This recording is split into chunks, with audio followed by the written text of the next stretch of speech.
Bismillahirrahmanirrahim. Assalamualaikum warahmatullahi wabarakatuh. Perkenalkan, nama saya Intan Nurul Fatimah dengan NPM S0120210002, Program Studi Administrasi Pembangunan Negara Politeknik Jalan Makassar. Dalam mata kuliah Pengantar Kebijakan Publik oleh yang terhormat Pak Adi Hermawansyah, SIP, MSI.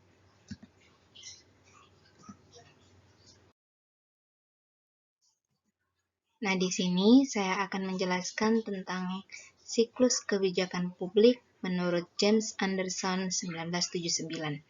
Tapi sebelumnya saya akan menjelaskan tentang pengertian kebijakan publik menurut James Anderson 1979.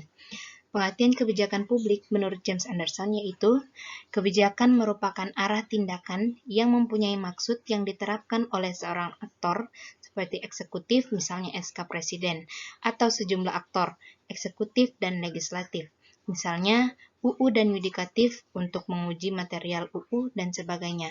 Bahkan di era kepemerintahan atau governance, aktor non-pemerintah seperti swasta dan lembaga pelayanan masyarakat, community service organization, dalam mengatasi suatu masalah atau persoalan. Pengertian ini dianggap tepat karena memusatkan perhatian pada apa yang sebenarnya dilakukan dan bukan pada apa yang diusulkan atau dimaksudkan. Konsep ini juga membedakan kebijakan dari keputusan yang merupakan pilihan di antara berbagai alternatif yang ada.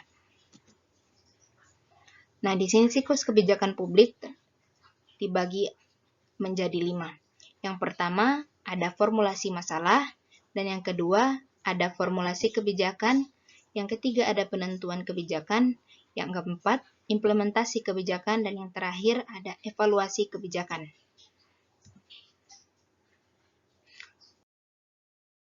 Baik, saya akan menjelaskan tentang siklus kebijakan menurut James Anderson.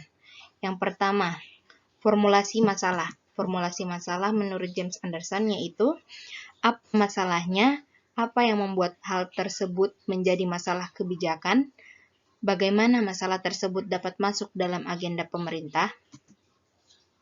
Dan yang kedua ada formulasi kebijakan. Formulasi kebijakan menurut James Anderson yaitu bagaimana mengembangkan pilihan-pilihan atau alternatif-alternatif untuk memecahkan masalah tersebut, siapa saja yang berpartisipasi dalam formulasi kebijakan.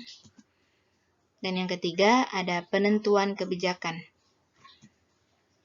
Penentuan kebijakan menurut James Anderson, yaitu bagaimana alternatif ditetapkan, persyaratan atau kriteria seperti apa yang harus dipenuhi, siapa yang akan melaksanakan kebijakan, bagaimana proses atau strategi untuk melaksanakan kebijakan, apa isi dari kebijakan yang telah ditetapkan. Yang keempat, implementasi kebijakan menurut James Anderson, yaitu siapa yang terlibat dalam implementasi kebijakan, apa yang mereka kerjakan, dan apa dampak dari isi kebijakan. Yang kelima, ada evaluasi kebijakan. Evaluasi kebijakan menurut James Anderson yaitu bagaimana tingkat keberhasilan atau dampak kebijakan diukur, siapa yang mengevaluasi kebijakan, dan apa konsekuensi dari adanya evaluasi kebijakan.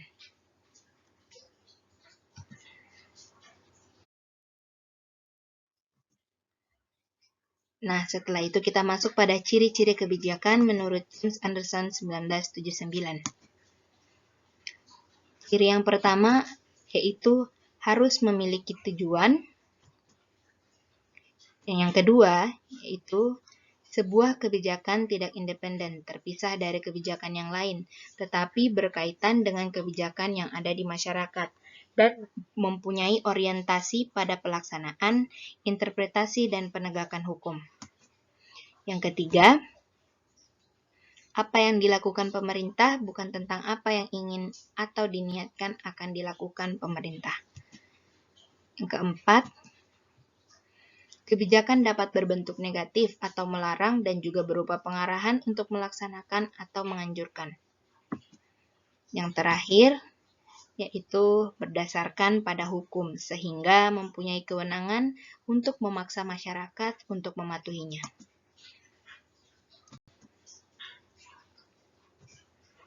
Baik,